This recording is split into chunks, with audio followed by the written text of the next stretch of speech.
Greetings, aliens and strangers. I've got a new Allan Bible. It's been a while, so let's open it together and enjoy, hopefully, the contents of this box. Gotta love Allan's free international shipping. It makes a big difference, especially if you're like me and you live somewhere far, far away from where most of the Bibles are being shipped from. So not in the U.S. is what I'm pretty much trying to say. Maybe not in England, although in England you have them. So I'm already babbling. Enough of me. I must decrease. Bible must increase. Okay. It's been so long I've forgotten how to even open the box. I keep these boxes around usually because they're just really well designed. And it's easy to use them to ship other Bibles or books or whatever. So if I send somebody an Allan Bible in the future, I may use this box to do it. And it flattens out nicely so you can just shove it behind the bookshelf or whatever. Yeah, and these are good too because not only is it bubble wrap, but it's resealable bubble wrap. So that's good stuff. Good stuff. I guess this is a Christmas present to me, from me. I have enough Bibles in general, certainly enough NASB or NASB 95 readers, but I saw this one and I wanted it. It's pretty much that simple. So I often think about what will happen to all my Bibles one day, and I guess they'll get sold or given away, but in the meantime, I'm going to enjoy them, and now I get to enjoy this one.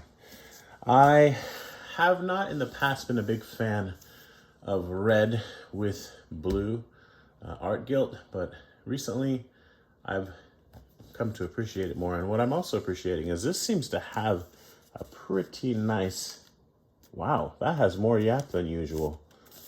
This is a NASB reader, so they usually don't have a full yap, but this one seems like maybe, at least on the edge, on this edge, it seems like maybe it does. Okay, so really striking red color, first of all, and it's obviously silver with silver gilding here as well. But check out this yap, and I apologize. Okay, it's wanting to be a full yap, but it's just, we're talking like a millimeter away from being a full yap there. And on the top, it's also close, but maybe 3 millimeters. Very nice yap on this. I'm impressed. I feel like this has a little more yap than usual, but what really got me with this one is this blue liner. It's awesome. I want to say it's calfskin, but what do I know, right? It's just Allan, usually their liners are the same color as the cover, but that is striking, and it's a first edition, so I think these are still available. I don't know. Okay, so anyway, smell test passed. Very nice. Let's get those ribbons out, free them from their prison. And then we'll just take a really quick look at the book. I've done Allan reviews, or Allan, I don't know if it was a review or not, but I've unboxed Allans on this channel before, and this particular block even, so it's not, it's blurry, I'm so sorry. Anyway, but this is a special one, and I'm surprised there hasn't been more hype surrounding it. Maybe it's just because people are excited about the LSB, Legacy Standard Bible right now, and also even to some degree, the Berean Study Bible, and some others as well, maybe, I don't know. And the Horween ESV, I'm guilty of that as well, but take a look at that. That's striking. And yeah, it's very much kind of a Spider-Man Bible. Although the red is not a bright red. It's a nice kind of, I don't know. It's not a dark red, but it's not a light red either. It's basically the perfect red, I would say. Really, really nice. And I personally don't like blue under gold. I might like it if I ever saw one that I thought was well done. But blue under silver, I like. I just don't like with blue under gold. It kind of looks green, and I don't know, at that point, might as well just do green. But in this one, in this case, it looks good. Blue under silver, I think, is very doable. Red under silver, I'm fine with, but it looks pink, but I don't mind that. I don't know. Anyway, my favorite thing about this really is this blue liner. It's lovely. As I said, like a lot of the Allan readers, this kind of edition, they, unless it's a first edition or something special, the liner is almost or exactly the same color as the cover, and this one's just really different, so it's quite nice. I had a 2007 Lockman, the same block, large print, ultra thin, with an amazing paper. It's so opaque you almost can't tell that there's words on the other side of it. But it was so nice and it was so valuable that I was kind of, I don't know, I just felt like I didn't need to have a Bible. I would rather have the money pretty much, so I sold it. It's probably the nicest Bible I've ever had, but one of the reasons I was able to let it go was I have these, and this paper is very nice, 36 GSM, pretty opaque. I'll zoom in and see. I mean, usually the camera makes it look worse. This is pretty much how it looks. That's opaque enough for me. I can handle it. It's really nice. So even though they've moved on to the 2020 NASB, and then we've got some other stuff, it's nice that there are still some really nice 95s to be had. So I'm not going to get too in-depth on this. I'll just kind of thumb through it a bit. In case this is your first time, I guess, seeing it, I'll show you what you're dealing with. I don't know how focused I am. I apologize for that. I'm not only not good at this in general, but I'm out of practice. Okay, there you go. Nice corners, nice silver gilt line, goat skin. I like this end sheet. My only kind of complaint about it would be I prefer a glossy end sheet, actually, because then if you like spill something on it, you can just wipe it off and move on. But in this case, like if you get oil or something on there, it's going to leave a stain.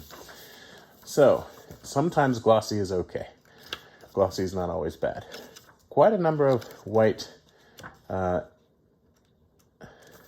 sheets there. Presentation page is matte. That's key. I hate a glossy presentation page because it's so difficult to write on it and then not have the ink smear. Family record. Children. I guess if I use two hands, it'll go better. Marriages. Obviously, these are going to be double satin Beresford ribbons. I want to say 3/8 of an inch or maybe 10 millimeters. Again, I'm out of practice, so I'm forgetting that kind of stuff. Sure, title page, and it says R.L. Allan right on it, which is pretty cool. This is printed by Youngblood in the Netherlands, as it says here, on acid-free paper, no less. Okay, and also bound by them. This is their natural goatskin binding. We didn't really spend a lot of time looking at the grain of the leather. Just let me go through this stuff really quick-like. I'm a big fan of the NASB 95, but I'm kind of in flux right now when it comes to like what's my favorite translation. It's got a special place in my heart, so it may still be my favorite for that reason and because of some others like capitalization for deity, which I know sometimes is a translator's like interpretation thing, but I still appreciate it.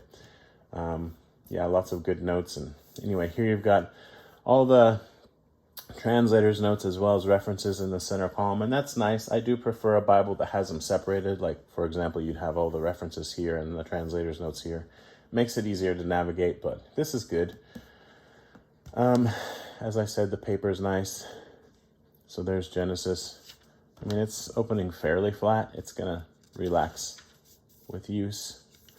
And then just kind of going through here, hoping that I'm staying somewhat in focus, right? Get into some poetics in a moment here. Lots of history books. Come on, poetics. So these are verse by verse layout, right?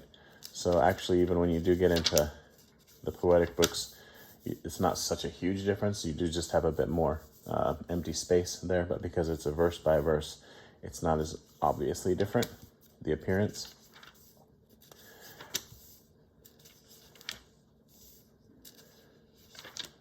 Verse by verse, in case you don't know, means In this case, at least, every new verse starts on the left margin, right? So it's easy to find 5, 6, 7, right?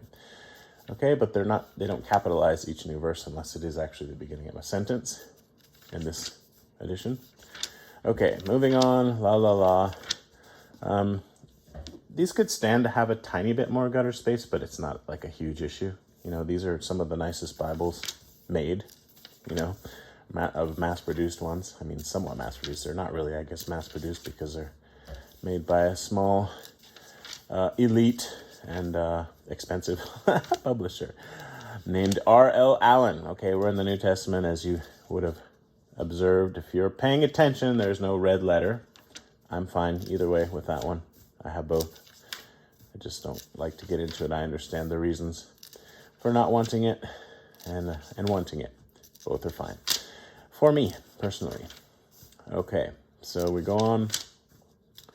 Like, people do complain about the red letter, but it's like, I know that it's a interpretive thing in some cases, but I can just choose to recognize that and move on with my life. Okay, so then here's our pretty good concordance, quite small text, but I'd rather have a tiny text concordance than no concordance at all. That's my biggest issue with the PSQ from Schuyler, personal size Quintal, and the personal size Canterbury is no concordance. A lot of people are like, well, you can just use your cell phone. But if I want to use my cell phone, then why do I even have a physical Bible in the first place? Having said that, I do still do it, but I like to have everything one-stop shopping. You know what I mean? So this is a pretty good concordance. And then getting back into the nice non-glossy maps. There you go. There are, I guess, 8 of them.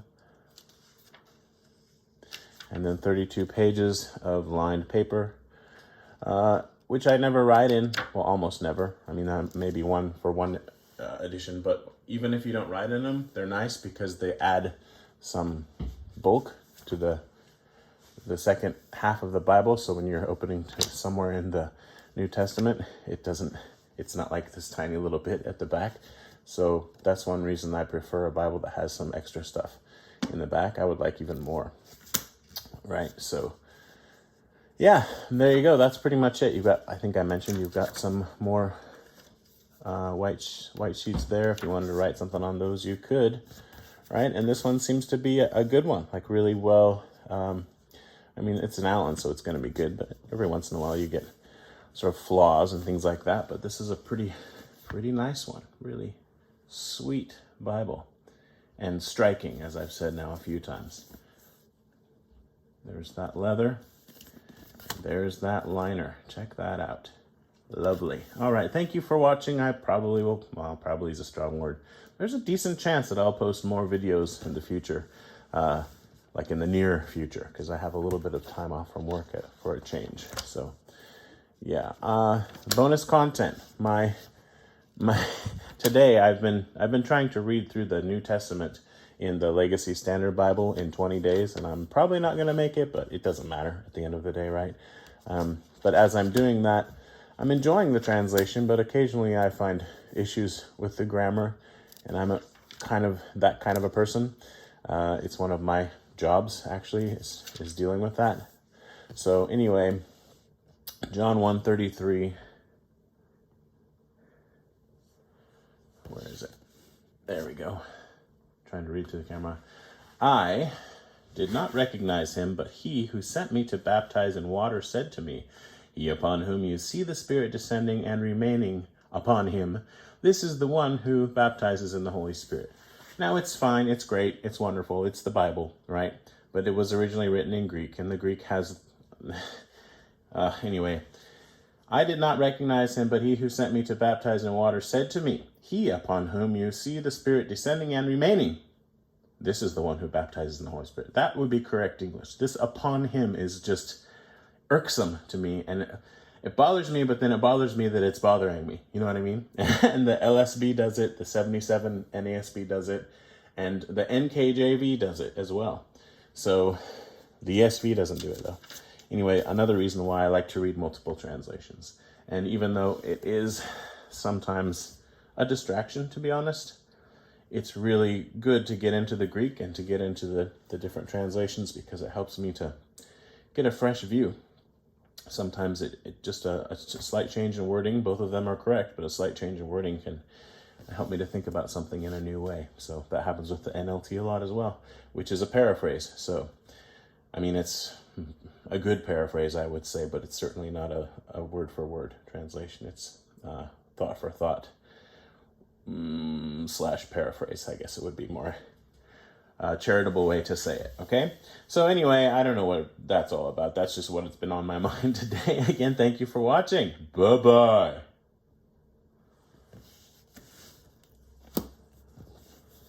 I do have a couple Bibles sitting here I could compare to, actually, for color. I said bye-bye, didn't I? But I've been doing it. So here's the blue Legacy Standard faux leather. There you go. And then here is the, actually forget what it's called, the color. That's dumb. Anyway, it's brown. And it's the Omega 80th anniversary that was a collaboration with Crossway and Evangelical Bible.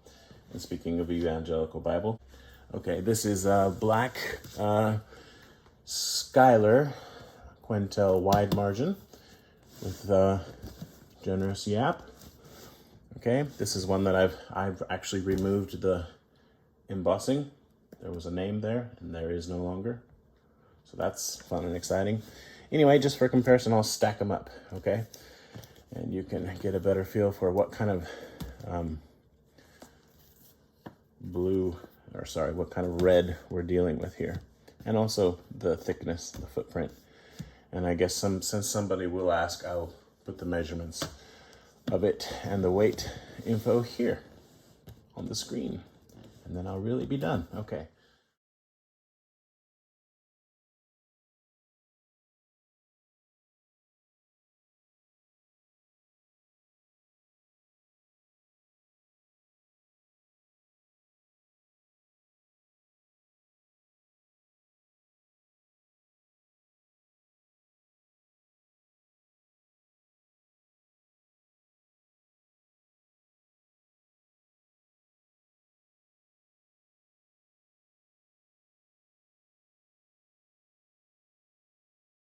So there you go for a color comparison. And also, yeah, maybe a little look at the gilding and how it looks. Okay, come back here, you.